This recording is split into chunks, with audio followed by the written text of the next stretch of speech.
that this actually works. That it doesn't blow up. And we're live. And we are live. Knock, knock. Sweet. And people What's can up, just Paolo? join. Oh, What's yeah. that?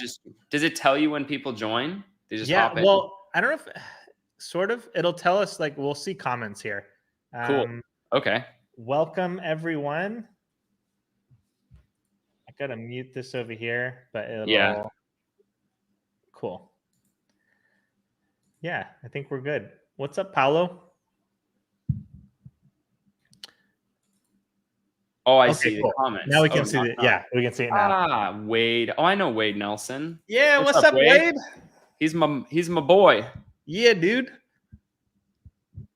He's more my boy than your boy, Mike. Yeah, I know. Although I know Chris Howie now, who's in Lisbon, and you know Brennan Hawkins. Oh yeah, absolutely. Yeah, dude, I literally just had beer with sangria technically with him today. Dude, yeah. I don't know how they is sangria like the drink in Portugal? No, I wouldn't say so. Okay. It's good though, like it's freaking delicious. Because like in Barcelona, vermouth was like the drink. Oh, what's that? And it's like, so like, I don't know if you've ever heard of sweet vermouth. It's different than that. No. It's okay. It's kind of like a wine, but different. I don't want to explain it because I feel like if I try, anyone we're gonna talk about it for like 30 minutes. Will hate me. Yeah, like I'm gonna butcher it. I have absolutely no clue what. And all the comments are gonna be like, "You're ruining it, Jacob." Yeah, ruining it. So if anyone here wants to give us an explanation of vermouth, vermouth. Yeah. Okay. Yeah. Tell us what it is. But it's really good. Yeah, it's strong and sweet, which I really like. Yeah, I mean, sangria, I would say, is like strong and sweet too. Yeah, it's delicious. Totally. Oh yeah, that's true. Yeah, they're very similar. Pretty similar, yeah. Is there fruit in it? I think it's made. I think there's a connection to wine. So there's fortified wine. Wade said fortified wine used in a lot of cocktails. So that's sweet vermouth. I think vermouth is similar too, but they're different things. Yeah, they're two different things. But yeah, so actually, instead of me trying to introduce it, like why don't you tell me what the tonic is? But after I introduce you, so for everyone here and who watches this is my friend Mike Blankenship.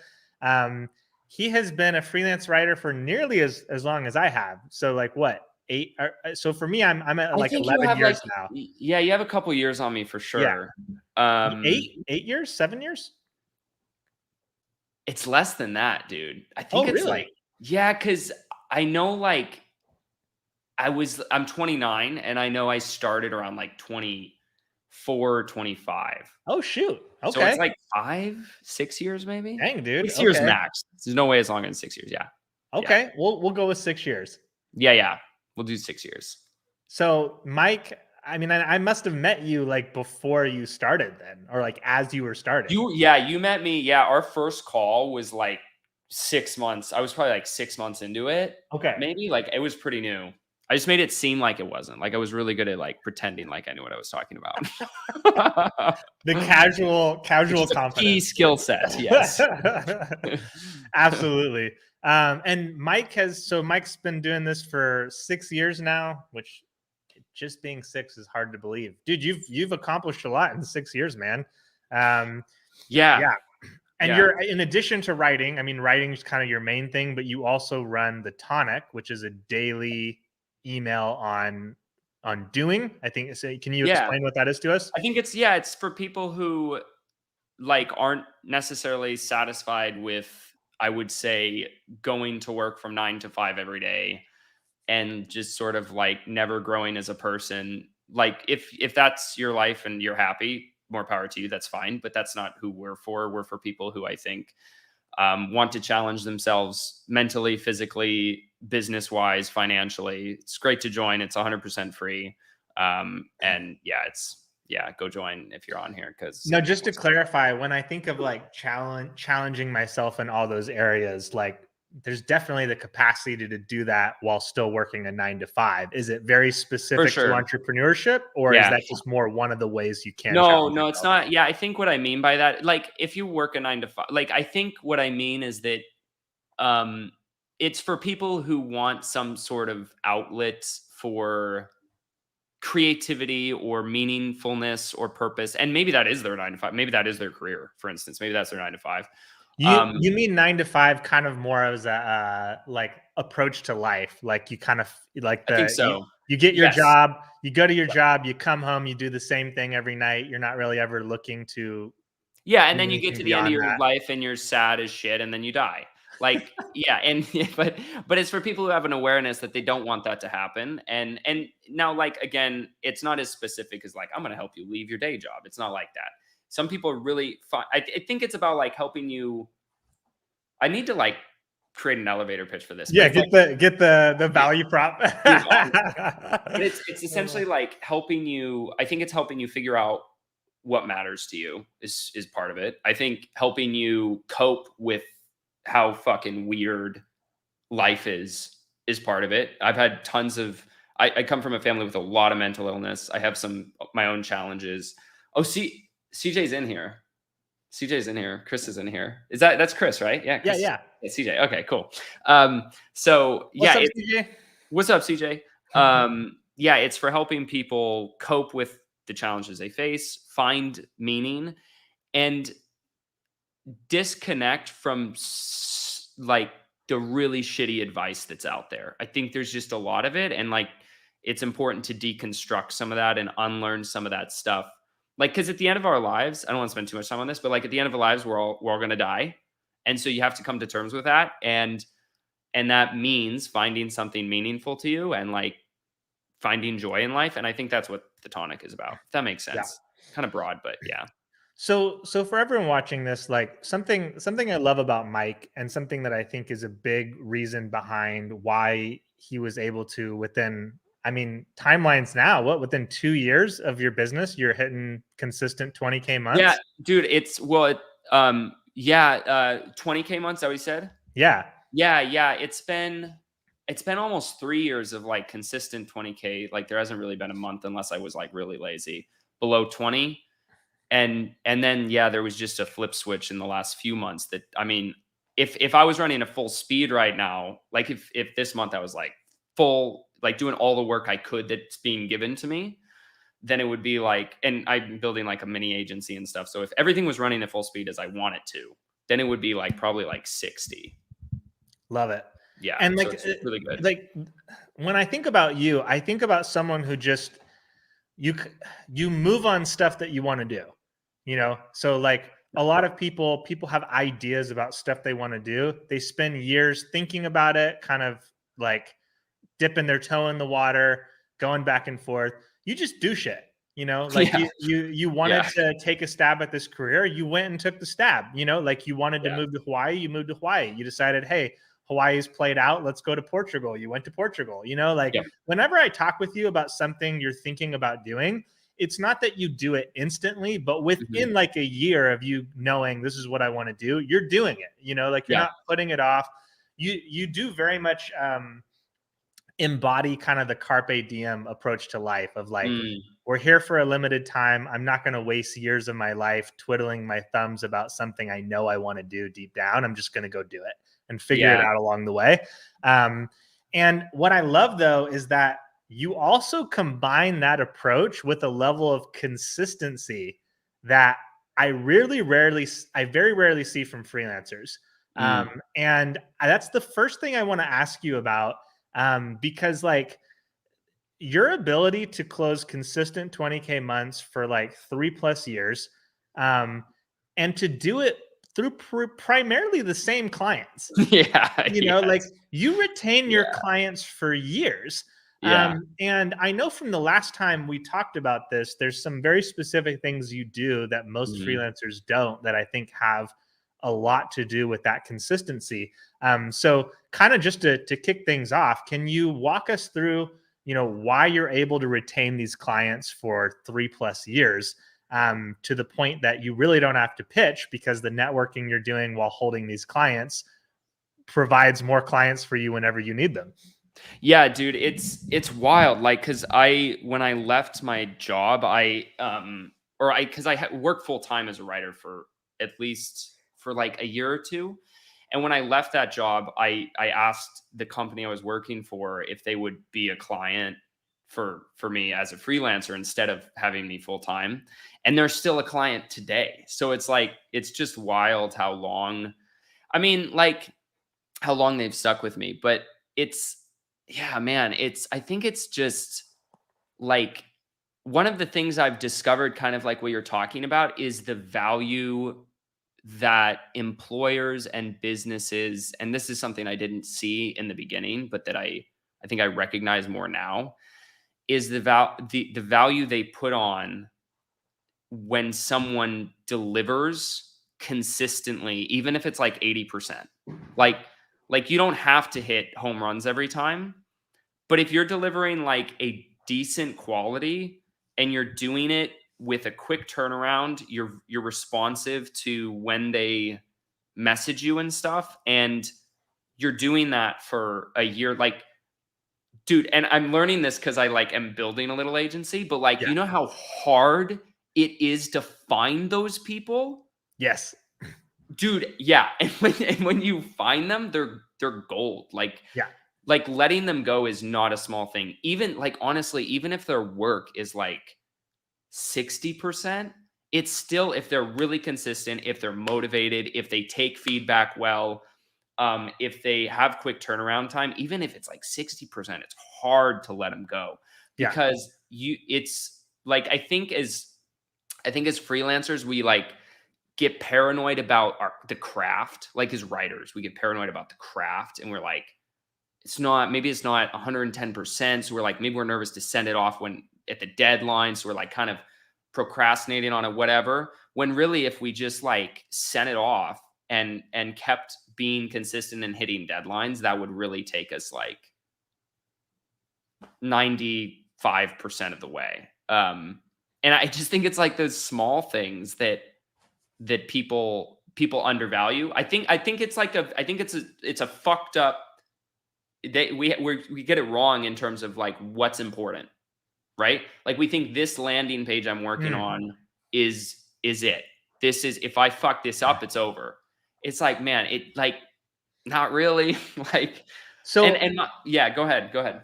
I'm gonna list off a couple things that I know you do different than a lot of people, and I want to hear your thoughts on it after, and also let me know what I miss.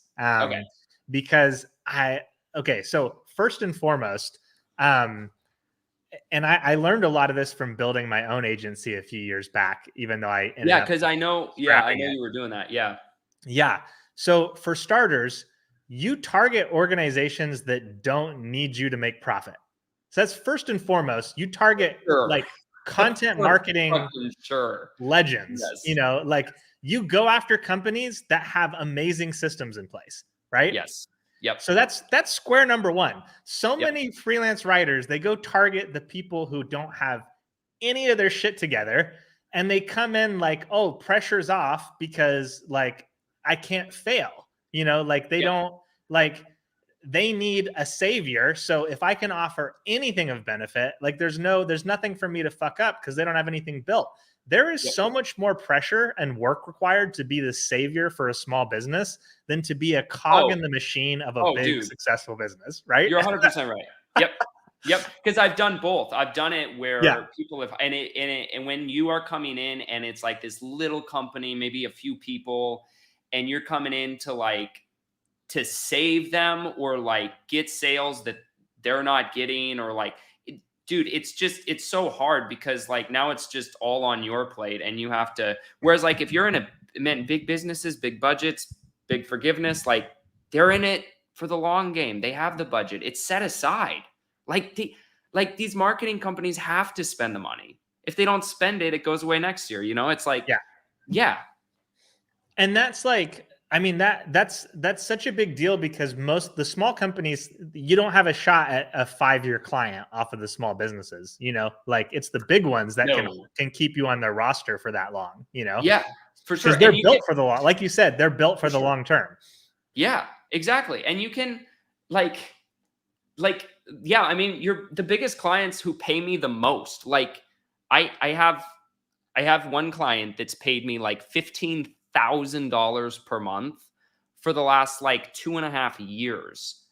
And is never there's and I can invoice for more. Like if I do more work and invoice, I've never had any They're I've like, never great. waited on I've never waited on an invoice. I've never, and it's the biggest client. They with the biggest systems and the biggest, and they're the easiest.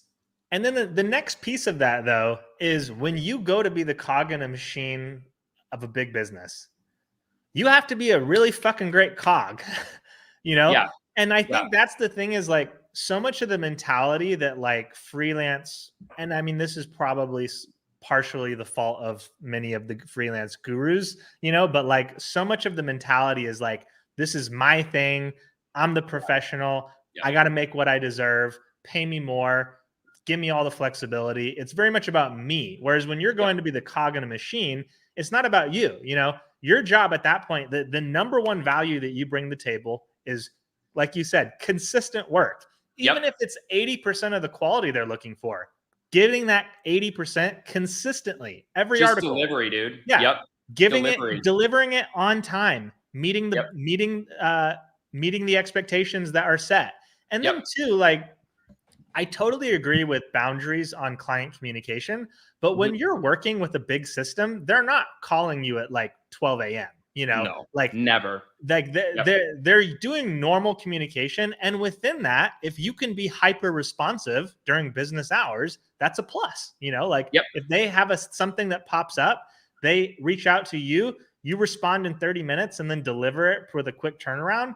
You have just made yourself an invaluable resource to whoever it was that just needed something in a pinch. And so like that's exactly right, dude. And you're someone who's been that guy. Like you've never been someone who's let your ego get in the way of like being a great cog, like that's and that's so critical with this retention, like it is. And you're 100% right, dude. Like it's it's funny because like even like I'm in Portugal time, bro. Like it's the middle of the night when people sometimes message me. And so like when we're talking about like standards, like got to be responsive and stuff, a lot of times I don't respond for, it could be 10 to 12 hours because I'm sleeping or whatever. But I always like it would never go longer than 12 hours. That's like worst case scenario. They message me right when I'm going to bed. I don't see it till I wake up type of thing. But that's just it. Like you're always going to message back within like when you like it's like this, like some freelancers we're all artistic types, and I am too. Like I get it, and we have this creative mind, this tragic character inside of us, and so like we also struggle sometimes with like, man, I need to be off social media, I need to get disconnect from my phone, and like I need to, and like I'm super important, but like to be honest, my notifications are always on. I pay constant attention to like what my clients need. And because like this is, I got a wife and daughter who I'm the breadwinner, and like this is one of my main purposes in life is like supporting my family and making us a living and stuff. So I value it a lot. And but even those standards don't have to be like, oh, I didn't message back 5 minutes, like, but my goal is always to make it so that I never want my clients to have to go somewhere else to get the work done. Like 1,000%. If they have to hire another writer or like as much as possible, I don't want them to, I will work at midnight if I have to, so that they don't, if it's like one of my best clients, I don't want them to hire someone else. So I'm super competitive in terms of the retention. Are you familiar with this line here? You can beat 80% of the competition. Dude, I just yeah, dude, I was gonna say it was just in the tonic. Like I think it was today or yesterday or something. Yeah. Yeah. Oh my god, that's hilarious. Yeah, thanks for thanks, David Nick shared the quote, and then Nick pointed out that you had just quoted this in the tonic. Yeah, and it's just we're on a roundabout of life because Mike writes the tonic, Mike's talking right now. So and it's all gonna be and that's like what the tonic is anyway. It's just me spewing all the stuff that I care about. So, I love it. Yeah, there you go. Yeah. So another thing that I think really would separate you from a lot of the people that I've personally hired. And honestly, even the stuff that I would teach in a lot of ways is that, like, the way most people approach pricing is they way underprice themselves early, and then like they are very consistently raising their rates over the first few years of your career. Something that I observed, and correct me if I'm wrong here, but that you did, you set your prices very early at a fairly competitive 50 cents per word.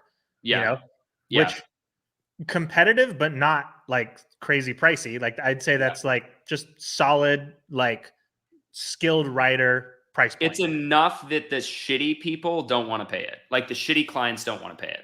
Exactly. Like, nobody can, only the brands that really understand content marketing can pay that much. But for them, it's not like a excessive rate. Like, it's but it's enough that they are like, okay, you know what you're doing. Yeah. Right. Yeah. So you set that rate early. And by comparison, I set my rates at like 20 cents per word early, worked it up to 30, 40, and then up to, I maybe spent a little bit of time doing 50% before I switched to more like flat fee. But like you started at 50, and then as far as I know, you have raised your rates once in your 6-year career to like what, 65 cents per word or something like that? 55 cents. 50 5-cent raise. Okay. Now here's what I want to compare this to, guys. When I launched my agency, I hired like 5 or 6 different writers. Now, across that spectrum, there were a few different price points. There were some people who were like, I was paying at the top of my budget, but I knew like I can give them the higher, like I can give them the articles that I really need this to do well, and they're going to do a solid job on it. And then I had some other writers who it was like, like I'm paying a little less because what they're giving me is a lot worse, but I'm investing a lot of time in trying to help them improve. And then giving them, like, as they improve, giving them like small raises periodically to match the improvement. So we're talking 6 writer sample here. Over a period of 4 months, I had 2 of those writers pretty much just disappear after missing a bunch of deadlines. I had the 2 higher end writers like leave too, because they had other opportunities they wanted to take instead. And again, I was paying them the rate they quoted me on these. And I had other and then the rest of the writers were like basically wanting much more aggressive raises, despite not really improving their work at all with the feedback I'd given them. So it was kind of this thing where like not a single writer in that group was just, and the other thing is, I would say out of those 6 writers, 4 of them, including the good ones, had the quality of their work drop off a cliff within about 2 months of working with me. So like, I don't know what it was, if they just decided to like start outsourcing the gig to another writer or what, but like, even that's over really interesting. Over a 4-month period, I could not find I couldn't even get 2 writers who were consistently giving me consistent quality, were responding to feedback, improving with, I wasn't needing to ask them to change the same things from article to article, who were happy with the same rate I hired them at. I even had one writer, probably the writer who was the most consistent quality.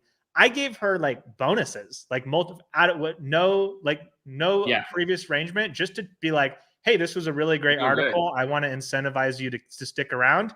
And she bailed, like after 3 months. So again, that is not, honestly, that's not really to criticize any of these writers, because many of them have had very successful careers. Well, who knows what happened, right? Yeah. And who knows? And ultimately, the whole point of being a freelancer is like, you're running your business in a way that suits you, right? Like, their goal as a freelancer is not to be a building block for a business. Like, ultimately, if you're really trying to build a business, you typically need full-time hires, because there's a little more of that. I'm committing to your full salary. You're committing to be very consistent for me over time.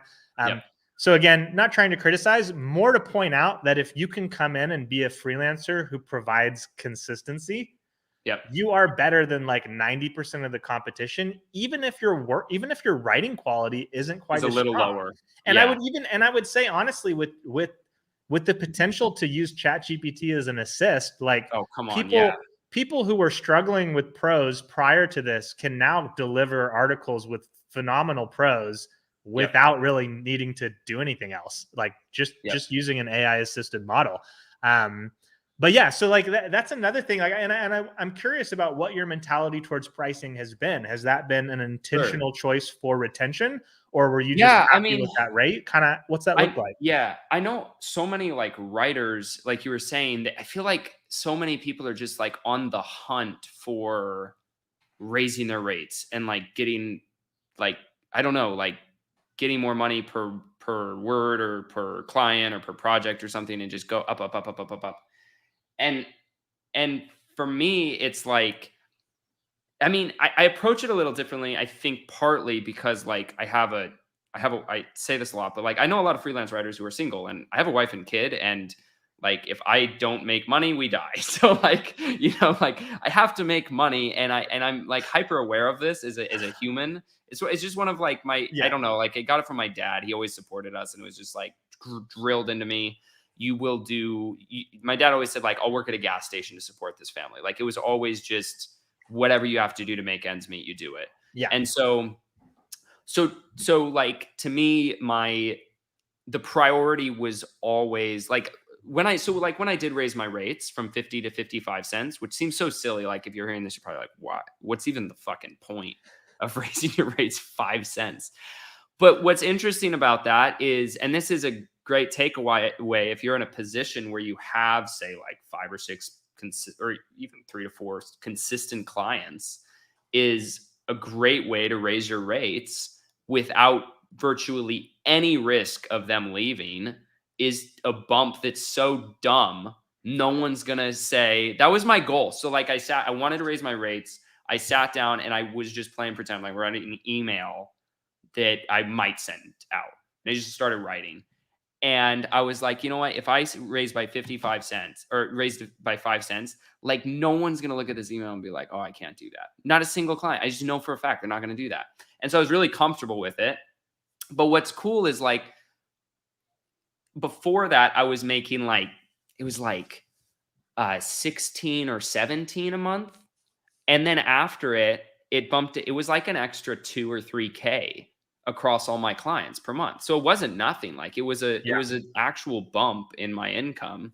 Whereas for each client, it felt so insignificant, it would be silly to do anything about. And in the email I sent, by the way, which I can share with you, Jacob, and you can give to people, because I think it's honestly one of the best emails I've ever sent. Okay. Ever. Yeah. I'd love to see it. Dude, it's amazing because it's, and I think I shared it a while back in like Right Minds, but I'll send it to you again. Cool. But I outlined for each client what that would mean for them and how much they would be paying now. I told them 3 months before the rate went up. And I said at the end of the email, and I also said, this is not going to be a yearly thing. This is just, I haven't raised my rates like ever. And I'm raising them because of cost of living and stuff. But this will not be yearly. And then I said at the end of the email, if this doesn't work for you, let's talk, because my relationship with you is way more important to me. And I just straight up said that. And like literally everyone emailed me back and was like, sounds good. Like nobody, I had this like detailed email and nobody gave a shit. So yeah, that was a funny experience. But yeah, with rates. So like my history of rates is when I first became a freelance writer, I was working with Aaron Orendorff, and I knew what he charged, and I had worked with him for like 6 months, and I was like, I'm just gonna charge what he charges, because I was just a crazy person. So like I got one. I love it. Yeah, I got one potential client who was in the baling wire niche, which is literally like waste.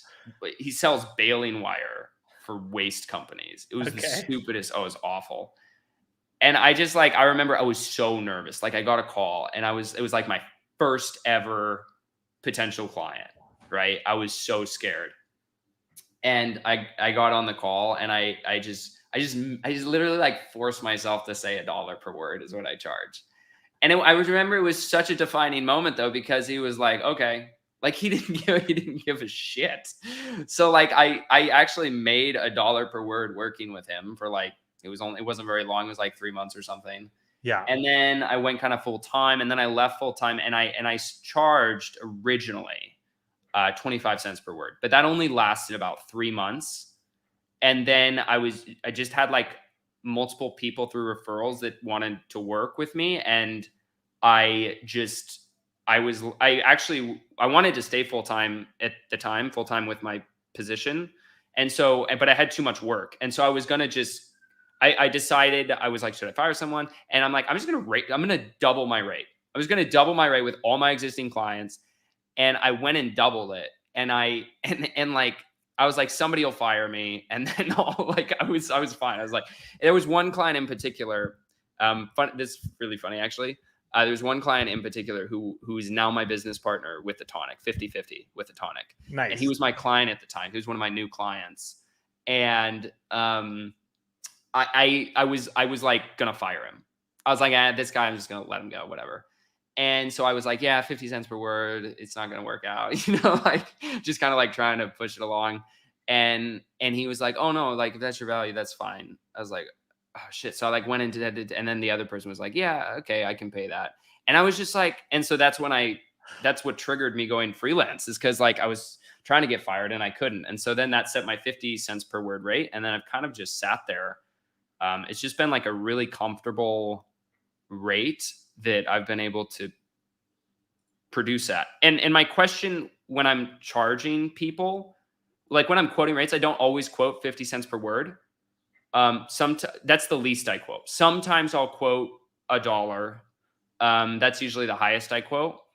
And that is almost entirely, it's based on two things. It's based on how much I want to work with the client and how difficult I think the client will be. If they sound like, if I just get a vibe like this is going to suck, I'll charge $1 per word. Yeah. And then it's based on how much, like how busy I am. Because if I really don't need it, if it's going to be a lot for me to like take this extra thing, I'll never say no. I'll never be like, oh, I won't take it. I'll just quote a crazy rate. Yeah. And then if they take it, I'm like, fuck. I love that. Yeah. That's the way to do it, man.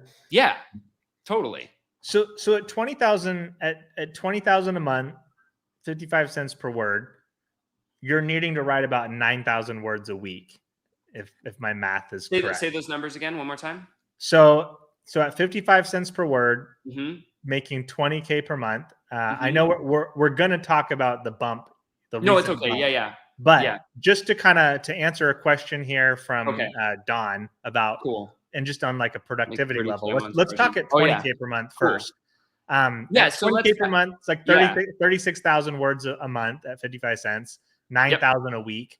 Like, is that just, so you're doing and this is pre-chat GPT, by the way. Like one to two. I mean, it's what, 1,500, 2,000 words a day. Yeah. So my goal my goal in word count has changed because of ChatGPT. That allows me to get a lot more done. Yeah. But yeah, for the last 3 years, my goal is 2K words a day. Cool. I just do 2K words a day. Yep. And if you do 2K words a day, that's 40K words a month. And that's how you get 20K a month. And usually it's like an article a day, essentially. Yeah. And that's something I did. Super doable. Yep. But it's something I did not think was doable before.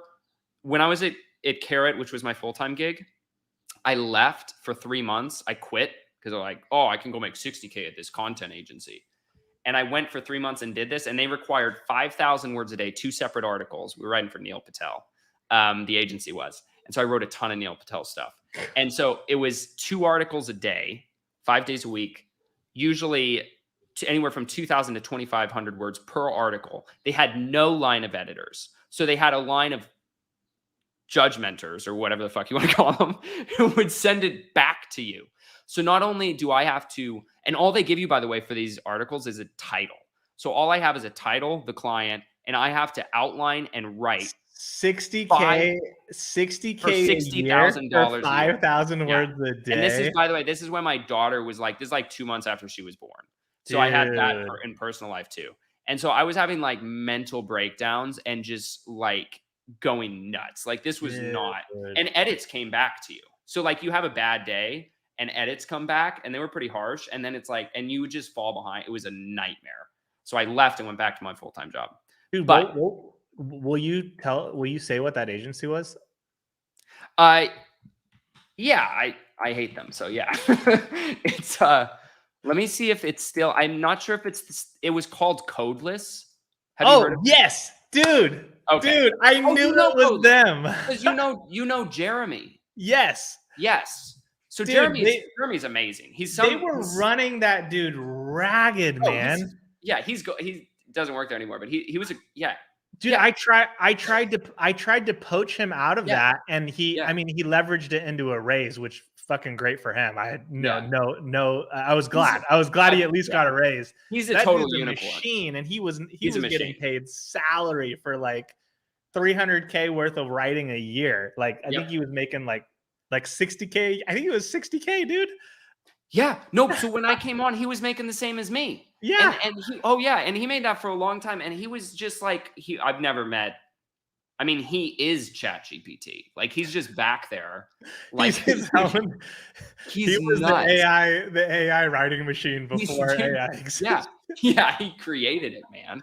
He's crazy. That dude is literally more machine than I've ever seen any writer in my life. Yeah, I've never met any, because he produced what I could not do was produce decent quality. Yeah, like 5K words. I was actually afraid of getting fired because it was just like falling apart. Everything was, you just write whatever comes into your head. Like you take a few shots of tequila and you're like, I just got to put words on the page, baby. You're like telling stories of dolphins and relating it to marketing. You're like, I don't know what this is. Yeah. It gets ugly. Cool. Yeah. Dude, it's nuts though. Like I did 2 articles. I basically did that yesterday, 2 articles. Okay. And with GPT, like, oh yeah.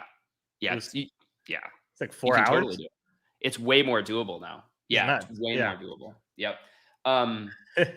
Yeah, I should interview Jeremy. He's built some stuff of his own since then. So that's I think he has like an SEO agency now or something. Like which thank God, man. Like I was real sad watching him get exploited. Oh, just get obliterated. Like this guy's on his way to alcoholism real fast. Like, God damn. Oh man. That's rough, man. Oh my God. Okay, all that said, we've touched on the consistency, we've touched on some of the things, but like let's talk about the milestone this year, because this is a year where everyone's like, oh, we can't make money in content anymore, ChatGPT.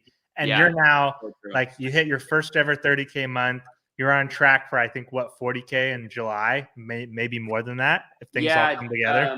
This month should be June should be 40. July should be like 50 plus. Cool. Yeah. So like there's 2 key questions I want to dig into. One, what made the difference in terms of, in terms of the revenue, in terms of the ability to close that much. Because like you said, you're always someone who said yes. So it's not necessarily that like, it's not necessarily that you were just saying no to all these opportunities before, although I'm sure there's, some things, but like, the doubling in revenue, what led to that? And then the second question being, how do you fulfill that level of work? It sounds like the answer is building a little bit of an agency. Let's talk about that as well. Sweet. Yeah. So I'll tell you kind of how it happened. And I wish, I'm not promising that this is like reproducible, but I'll just kind of tell you the story of how it happened for me. So before you tell the story, I want to add, every worthwhile model to follow from anyone is going to include a non-transferable story, but there's going to be a lesson in that story that's relevant to everyone. I'm fucking great at pulling out what that lesson is. So whether you get it or not, we will outline it very specifically.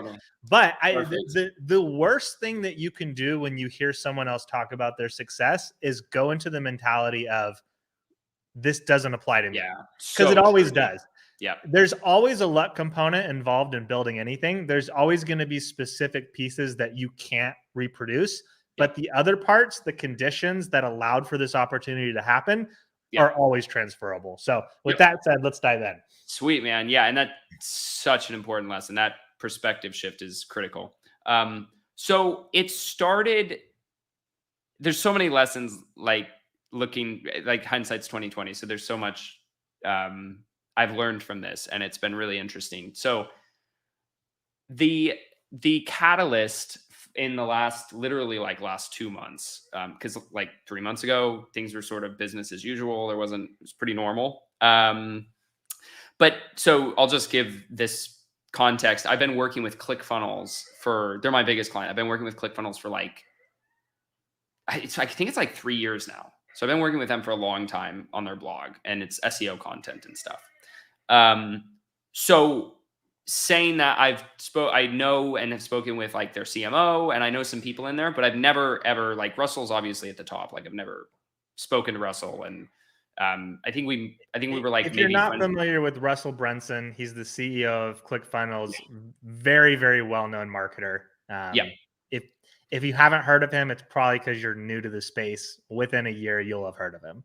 Yep. Probably, I mean, after this, you're gonna get 24 hours, retargeted. you'll have heard of him. Yeah, because we just said it. Yeah, exactly. So yeah, I had never, like, because he's at the top. Obviously, he's like, I'm just like a writer. So You're a cog in the machine. Yeah, I'm a cog in the machine, which was fine. I hadn't like tried really to like interact with him or do anything or be weird. So, so then I'd been doing the Tonic for 2 years, and for 2 years the Tonic made no money. Now we are finally running sponsorships within the last like 3 months, and we had our first profitable month ever, like last month.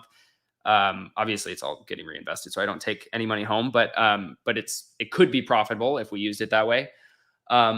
So I was really excited about this, and this was like just a crazy milestone for me of writing, because I write every single email for that, and that's obviously a lot of time. Every single full Monday is dedicated to the Tonic. I don't do anything else. So I was really excited. And what do I do when I'm excited? Yeah, applause. Thank you, Nicholas. Dude, not a lot of people are willing to invest time every week into something that's not actively profitable. It's a big fucking deal, man. Dude, huge, no, and it was. Props. Yeah, thanks, man. And I'm not like even 100% convinced it's it's gonna take more time to get it where I want it to be, but it was just a cool milestone, right? Like, we're so far from where we want to be, but we're closer. So I went on Facebook and I told the story of it, because I was just like, kind of emotional and really excited, and just like, I want to share this. And so I shared it on Facebook, and people, it got good reaction. People were excited and stuff. And I was just chilling, just posting on my personal Facebook. And that I'm like, that's where I'm most active. So I post. The only guy I know who is the most active on Facebook. On Facebook, yeah, I'm relatively active on Facebook. I have been for like a decade. But what's funny is I don't post about my freelance stuff almost at all. Yeah. And yet most of my work comes from Facebook. So that's you kind of do personal branding through your personal Facebook profile. Yeah. Yeah. It's all relationship building. So I posted that, and then I get a message from Russell Brunson, and I like crap my pants. I'm like, holy shit. Like, it was like just this. Yeah. And he was literally just like, hey, I saw your post about the Tonic. How, like, what do you, that's so cool. And then he like makes this joke, like we kind of talk, and then like he makes this joke, like, you don't have more time to write, ha ha ha, do you? Like kind of like he wants to do something. And so I'm like, and at this point with this type of for thing, you, Russell, always. Yeah, dude, right. Yeah, I was like, so like when this happens, I just go into like, don't say anything dumb mode. I'm like, okay, just like try not to say anything stupid. Like I feel a little what's it called? Like, not shell shocked. When you like meet someone that's sort of like famous or whatever, like, I don't know what it's called. But you're like kind of like butterflies and like try not to say anything stupid or weird, or like, that's how I felt. And so I was just like, okay, don't say anything stupid. And I just kind of like said, oh man, I'd love to chat about it. Like, obviously I had no idea what it entailed or whatever. And so this conversation sort of starstruck. Thank you. Everyone's like starstruck. They got my back. Okay, cool. Yeah, starstruck. So I was kind of starstruck. Thanks, Rochelle. And everyone else. Yeah.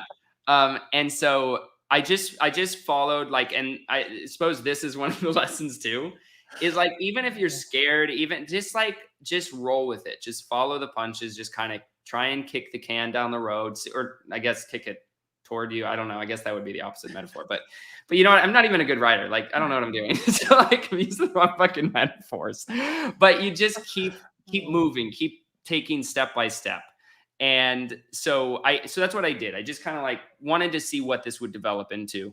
And so I kept talking to him about it, and we got on, and then he's like, hit me up on Voxer. So now I'm able to do like audio messages with him and kind of talking back and forth. And I don't know, I don't want to reveal too much in terms of like what he's working on, but like basically he's working on a few projects. I'll just say projects that are similar in the types of, now run with the ball, Kevin.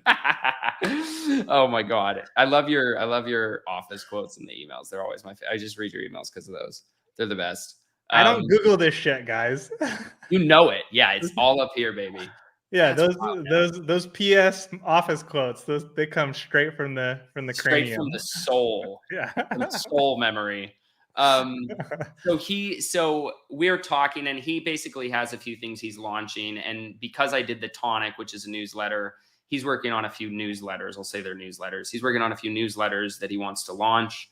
And for him, he saw this person who's been doing it for a few years and has had some modicum of success. And he's like, you know, maybe you can write for me. And obviously he has like a million things going on, so he doesn't really have the time to like sit down and write a daily newsletter. So then he kind of like leaned into me for like, just asked me like tons of questions about the Tonic. And I was just like, I shared everything. I was like, dude, we ran this test. I like sent him Loom videos. Dude, like, okay. This isn't a transferable thing here. Okay. This guy, if you go talk to anyone who's been in marketing for 5+ years and you ask them who are the top 5 most successful marketers of the modern era, like, or contemporary marketers, Russell Brunson's name will be in that top 5 list. So this is a guy who most people would look at as one of the premier experts on marketing. And he is peppering Mike with questions about a business model that he's not familiar with. Yep. A business model that he wants to learn about. Like, yep. And I've noticed this so consistently over my career that like when you talk to someone who the whole way they're engaged in the conversation is that they're the expert, like come hear what I have to tell you, like in a one-to-one conversation, they almost never know their shit. When you talk to people who really know what they're doing, like they're always curious. They're always asking questions. They're always looking to understand. They're not looking to impress you with their knowledge, because at the end of the day, marketing is systematic experimentation. Like the top marketers don't come into any scenario knowing exactly what they're going to do. They come in looking to get the data they need to run their first experiment. And then you get more data from that first experiment to run the second one. It is all an experiment. And so when you meet people who really know their shit, they come in asking questions, not looking to talk about how much they know, you know? And so I just want to point that out, that like you literally had one of the top marketers in the world in your inbox and he's asking a bunch of questions. Dude, it was so cool.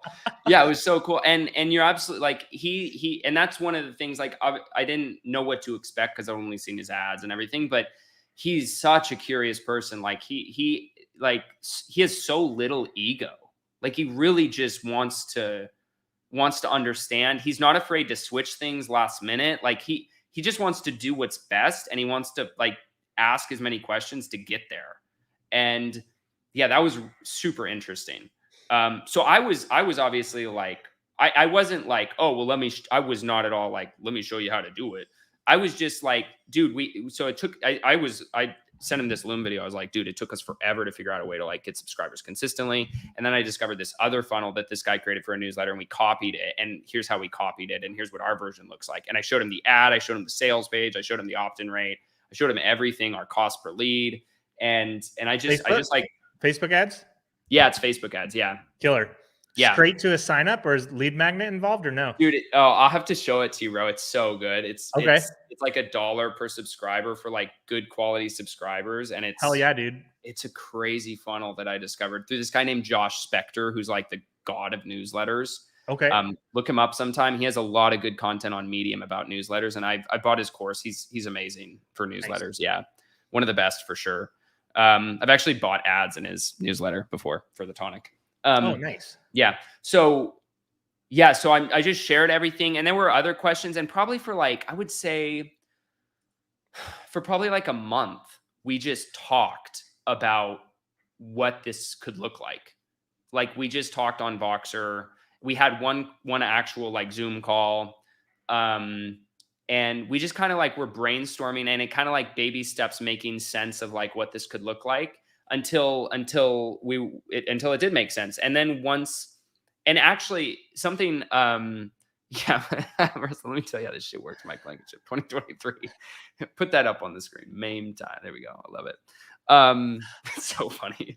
I'm gonna put that on my website. So yeah, we were just talking about it, and then we kind of got a feel for what it would look like, and then it was kind of a matter of putting some. Then it was like, okay, let's put some emails together, right? So this was interesting too. So I put together, I think 3 versions of emails I could imagine sending. And I was putting them together sort of how, just like if it was my newsletter, here's what I would write. So I just kind of put them together with that sense. And I remember, there's probably a lesson here too, because I remember getting the feedback. He sent me a Loom video with feedback. It was like 2 weeks later because it took forever to get the feedback. But he sent me a video with feedback, and I was watching it in bed. And he was just kind of like, basically the video was like, this isn't it. And I don't necessarily know like what's wrong with it. And he kind of gave some like general, like, this is not quite right, I don't think, because they're coming in an email like this and thinking this. And he kind of had like psychology. And so I really tried to grasp onto like what he was trying to get at. And I went, and then I created like 5 more emails. And I just was like, my mindset was like, because I really like, I don't like working with people where we can't kind of just move. I don't want just like a ton of, so I wasn't sure at this point if like it was going to be something that was like, because he's a very smart person. And you didn't want to send another version, wait 2 weeks to hear back, and like basically string this along and possibly it disappear. And just last forever and all this stuff. So I was like, I'm going to like put my heart and soul into these next ones and really try and nail what I think he's trying to communicate with these next ones. And it was so funny. Like I was like, and I kind of created them a little differently, but each one had like sort of the similar approach that I thought he was trying to go for. And I sent them, but I kind of figured like there were 1 or 2. I was like, those might not like be quite right, but these ones might be right. And I sent them all over. I was like, hey man, I think these will be closer. Please let me know what you think. And he sent me a Voxer back like the next day or something, or 2 days later. And he was just like, oh dude, 1,000,000 times yes. Like these are so good. These are the best. They're all amazing. Like, when can we start? Like, it was literally just like flipped a switch. I had got it, and he was ready to like start sprinting. Yeah. Right. So, and that was kind of, and then from there, it's just, and then, so then there was another stage to this. So essentially, before you do the next stage, big takeaway here. Okay. Big universal takeaway here. You had a skill that Russell wanted. So he starts the conversation with you. There's gaps between where things are currently at in his process, like in terms of what you're doing and what it needs to look like for him to pull the trigger and move forward. There's some gap here, gap there. He doesn't have the time to take on the mental load of figuring out what the gap is. Like he sent you some feedback, but he didn't know. So what you did is you basically took on the gap yourself. You're like, here's a guy who has the budget to pay me for my service. There's some missing piece here that we need to fix before he's ready to pay me and move forward on this. And you proactively tackled filling that gap. Yep. And I cared nothing about getting paid for those first like 10 emails. Yeah, exactly. Don't give a shit. And the reason this is so important is because like I get so many questions from people when we're talking about services. that's like, do I need to learn this? Do I Mm. have to do that?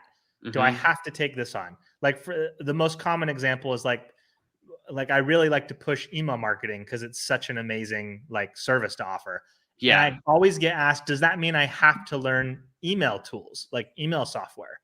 Mm. And like the answer might be no, but like think about all the people out there who want to incorporate email in their business, would happily pay to do that, but don't know the software themselves.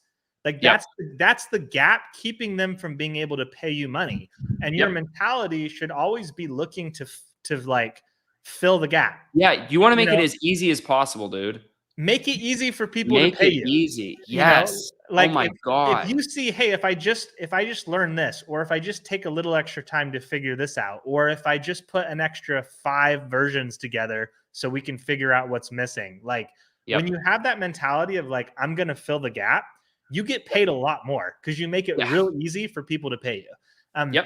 And that's a huge deal. Like I know this, you see this and you're like, well, Russell Brunson wouldn't DM me, and you're right. But the thing is, Yeah. like, you haven't been showing up and consistently doing great work for his company for 3 years, you know. Mhm. And then I would imagine you also did quite a bit of networking with other people at the company, even though you weren't Yeah. directly targeting him. That Yep. resulted in your guys' Facebook circles being similar. Yep. And then you were actively talking about incremental progress in every business that you've been doing. So Yep. like you had a milestone with the tonic, you talked about the milestone with the tonic. Like I Yep. can't tell you how many people come in wanting to learn a freelance career and I tell them, go tell your friends and family you do this. And Yeah, it's like like half literally of people just aren't even willing to do that. And then the yeah. ones who do, some person they didn't even know has a business pops out of the woodwork and pays them 10K for their first ever freelance gig, and Yep. they're making that in month 1 because they just reached out and said, hey, I'm doing this, Yep. so there's like You have to put yourself out there. there's Yep. pieces of this situation that aren't transferable, but there's also like 100 different pieces that are, and those are Yep. the ones to pay attention to. Is like that there are 100 different scenarios in the multiverse where this project never materializes, Dude, even I thought after it Russell oh my reaches out god. to Mike. I thought about this, dude. Like, Yeah, even if what if I hadn't posted about the tonic? yeah, What like, what if I quit the tonic 6 months ago? I mean, yeah. there's so many versions of this where that didn't happen. That was just one of the mind-blowing parts to me is like, yeah, yeah, I keep Or thinking about the yeah. or if Russell reaches out, kind of asks about, something, and you immediately are trying to hard sell him on hiring you Yep. versus listening to what he's actually talking about, what he's interested Yep. in, Because that was figuring 100 out, yep. you know, Exactly. like, and then when you do have the opportunity, what if he sends you that feedback back and you get all frustrated and like, like, oh, like, Yeah. dude just wants me to do a bunch of free work. I know Yeah. my worth, versus like, like there's a gap here. Yep. Let me fill the gap and hustle out 5 more emails and see if we can make this work. Yep, exactly. And I actually forgot about a previous part of that. I totally spaced this, but when he originally reached out, it was kind of about the newsletter, and then he messaged me and he said, "Actually, there's something more urgent, and it's scripts for these like explainer videos he wanted to do on YouTube." Okay. And so he's like, "Can you do these scripts for these explainer videos?" And I was like, "Oh yeah, like definitely all like well, I Have you wasn't ever like, done a script before? dude, fucking never in my I life." do it. Yeah, no, never. Yeah, and yeah, so it's so funny. So I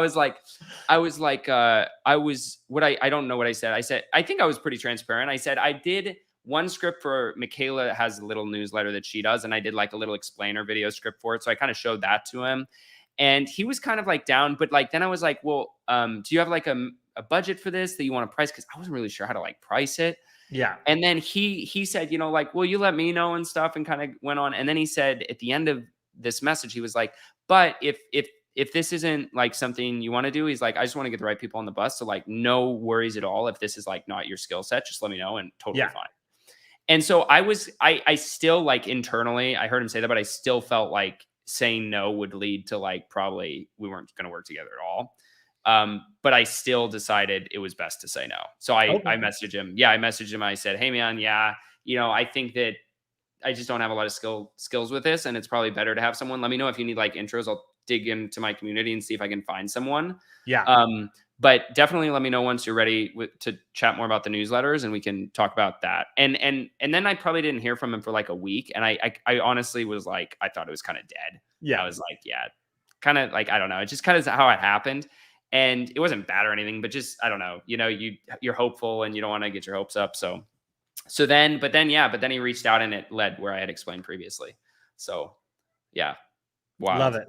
Yeah, man. Yeah. Love it. How long is this, by the way? I don't want to go over. I know it's like almost 60 minutes. So Yeah. Yeah. I I'm mean, fine. I'm chilling. So I'm not in a cool. hurry, but yeah. There's still like one or two more things I Okay. want to make sure we spend some time on the fulfillment side. Sweet. So Oh just yeah. kind of Totally, to totally. wrap up the revenue side, it sounds Yeah. like a lot of this bump has come from you Yeah. upselling a previous client into bigger projects. Yes. And I can briefly finish that. Yeah. Essentially, so Russell has 2 newsletters. I'm doing those with him, and that is quite a large increase. But that takes up all my time. And he essentially wants me to do that personally. So Yeah. I'm doing a lot of that stuff personally. Totally. Then he reached out to me, and maybe 3 weeks down the road, after kind of getting the ball rolling on this a little bit, and he said, "Hey, I have like 4 other companies that ClickFunnels owns that I love. That I love what we've created in this process. Can we do it with these 4 companies? And like, can you create a team to manage it?" And so I was like, and at this point, because his newsletters were taking up so much of my time, I already started hiring some people for some of my other clients. Yeah. And so I was like, dude, I'm already kind of building this. Like, and I just told him, I said, I'd love to build it. Let me figure out pricing, what I can charge you for that to pay my people. And like, we'll figure it out. And then, yeah, from there was just, and now we're cruising. We have 2 of them actually going, right? 2 of those ones going, as well as Russell's going. And there's 2 more kind of in the pipeline that'll probably start happening. And then I just got reached out to by another lobster company that's evidently huge, Maine lobster company that needs help with marketing. And what's cool is that now that I have these systems in place, I think I'll be able to take on a lot more. So it gives me potential to scale it, which is cool. And this is honestly like how most people end up building agencies, is like the pipeline for their work just is more than they can handle themselves. Yeah. Like back when I built a little agency for about like 6 to 9 months, Yep. I upsold a client from like it was like from 2K per month to 8K per month to 16K per month to 30K per month over the course of 2 years. Once I got Yep. him to 30K per month, like I couldn't do all that myself. No, yeah, there's I no hired way. a team. Yep. And the goal was to keep scaling it. Like I added on 2 other 5K per month clients. It was up to 40K per month. And then once I started seeing just how impossible it is to build a company on freelancers, I was kind of like, okay, like I need to either switch this to full-time, start making full-time hires to really scale this thing, to 100K plus per month, or I need to just go in a different direction, which is what I wanted to do. But I'm curious, because it's not to say you can't build something on freelancers if you find the right people, but I'm curious kind of what your process looks like. Yeah. So how you're going about fulfilling this stuff. Yeah, definitely. Because one of the things I decided when I started doing this, because you can go hire like 10-cent per word writers, and that's fine. And some of them are relatively decent. But what I really, as much as possible, did not want the quality to decrease. So I've been pretty like picky and really trying to train the people I'm working with as much as possible, because I'm really trying to maintain quality. And so I tried some different things, and I would hire writers, and then, maybe it would work out, maybe it wouldn't. And then I had this idea, and it's worked out pretty well. So essentially what I'm doing now, and it's still sort of early stages, but it seems to be working well, is I hire someone who is sort of like the level of me as a writer, maybe like a little bit lower, but pretty close to where I'm at, who I can kind of train a little bit on some stuff. But they're like, maybe if they were going to write the whole thing, they'd be like a 35 cent per word writer. So they're solid. So I hire them, but I only hire them to do outlines. So I hire them, and I ask, and I basically tell them, like, I'm paying you to care about this article. Like, you're the one I'm paying to create an outline so that someone who's just going to put the words in can make it something good if they are able to look through your outline and sort of. And so the outliner is responsible for headings, They're responsible for all the images and embedded videos and all that stuff that you're going to put in there, the examples, and they basically guide the writer. And then I hire like a 10 cents per word writer. And I actually, I'm pretty lucky right now. I have a little bit of like a unicorn writer. And I'm not, we'll see how reproducible he is, but he's a crazy person. He's a super decent writer. And I actually might train him on ChatGPT so he can be even more efficient. But yeah, so I use him and he fills in the outlines. And so so there's usually how it works is like, I have a Trello board. And so all the cards move across. And essentially it's like, I create the topic. So I do the keyword, the topic, whatever. And we're doing this for emails now, by the way, too. So not just blog articles, but emails. Yeah. And and actually for the emails, I don't do the topic. So this is a little different, but there's a topic. And then the outliner comes in and creates the outline. And then I review the outline. And then I say yay or nay. For some, before the outliner review does that, sometimes I will actually create a Loom video. I do that a lot to explain my vision of the piece. Okay. And then, and that is, I found that gets a much higher success rate, by the way. If I do a video, giving my vision of like a blog article, it ends up much better. So then they pass it on and then I review, and then it gets passed to the writer if it's good. And then I review and then it gets passed to, get published. And I actually have an assistant who's helping me. Because some of the clients actually have to go into their WordPress. It's a pain in the ass, but it's whatever. It's like go into their WordPress and publish the articles. Yeah. And so I have someone helping me with that too. But that's essentially like the process. And it's just like, it's been a lot of fun. It's a lot of work in terms of sort of training some people, but I would say it's like, it's pretty seamless. Like 50% of the time right now, I would say it's pretty seamless, where literally like I do very little. And then maybe 50% of the time there's a little more like, it takes me like an hour to kind of sit down and doctor it a little bit, or I create a Loom video. But I think partly that's because we're in the early stages and I am training some people, and the people I have are very committed and are amazing. So I have a lot of faith that it's going to work out. Yeah. Awesome. Yeah, man. But we'll see. Yeah. We'll see. I'm curious too. I'd love to, I'm going to send you the how to write a blog post with AI lesson that I completed for my new AI writing course. Okay. Sweet. I would be curious to see if it replaces any pieces for you. Okay. The struggle I've had with like ChatGPT, because I use it a lot for when I'm just putting the piece together, I'll use it. Yeah. But like what I'm trying to do with this process is really remove myself as much as possible. So like the struggle I have is, even if you're using, for instance, ChatGPT, once that outline's created, which I think honestly, for the most part, if you give ChatGPT a killer outline and you do the images and you do the topics and you do all that, it can pretty much like fill it in. But the hard thing is, like, practically speaking, actually going to ChatGPT and saying, write this section now, please. This article, like it's actually pretty time consuming. Yeah. It can be kind of, So, and to be frank too, if you have a fully human process that's working well and getting you like solid margins, like that's at least until the human component starts breaking down. What I might do honestly is like train either the existing writer or someone else to use ChatGPT to lower my costs on the writing front. And then maybe they can be like way more efficient and productive. I think at this point, I'm so picky with outlines. Like, it's just so important. So like ChatGPT, I don't know. I haven't seen an outline that ChatGPT's created that I'm happy with. You use GPT-4, right? Yeah. I don't even touch 3.5. That's so interesting too, because like for me, outlining is what it does best. Like I'm like really thrilled with the outlines. Okay. Well, I'd love to. Okay. You might. All right. Well, send me what you have. Send me what you have. Sometimes I change them. I just find, like, to me, honestly, one of the biggest hurdles, even with very high paid writers, I just found the way they'd structure content was not great.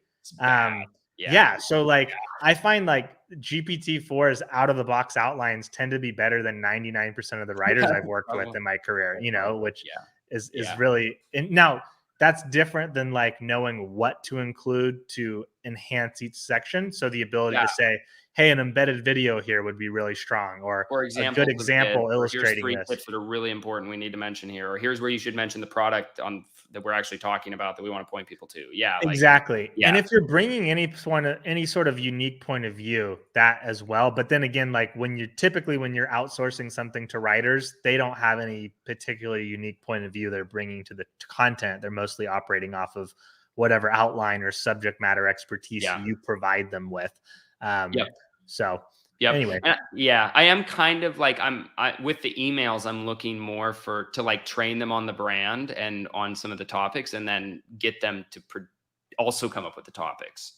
And that's actually going surprisingly well so far, but we'll see. But it also requires, I know it requires me to be like a little bit of a hard ass, or they'll like drop, they'll get lazy. So I have to kind of like, you kind of have to show that you're checking in on stuff, that you're reading stuff. Quick question from Jen here. How and where do you hire? Is it from your own network, or do you look elsewhere? I think a little of, definitely a little of both. If I can, usually my first step is like, can I think of someone? Like, because I know a lot of people on Facebook, so I'll think of like, is there anyone who I could see potentially doing this for the price I want them to do it for and producing the quality I want? So that's the first thing. And if I can't think of anyone and I really need to hire someone, what I did is, there's a ton of Facebook groups where like content writers are looking for work, and they'll tell you exactly the template you need to post to share you the job you have, and you have to say your rate, you have to say like the description. So I did one of those in a group, and that's how I found the writer who is absolutely amazing, who I'm working with, and he's great, and that's how I found him. So yeah, I've done posting in Facebook groups where there's so many of them, where content writers hang out and looking for gigs, and if you do that, by the way, you will get bombarded. Yes. So yeah, you will get bombarded. Yes. You just got to kind of sift through and see which ones look like they're not terrible. Honestly, something to keep in mind here, guys, is like every because I know, like, if you're a writer, you hear someone talking about building an agency, there's probably a little part of you that feels like, oh, that sounds kind of exploitive. Like you're taking someone, they're doing X work, you're making X money on top of it. The thing you have to understand is, like, every writer on the planet has the ability to go pitch directly to clients and land clients directly. Just like you, myself, maybe not Mike at one point, but most writers at one point have struggled with lead acquisition. You've struggled with going out and building your own pipeline.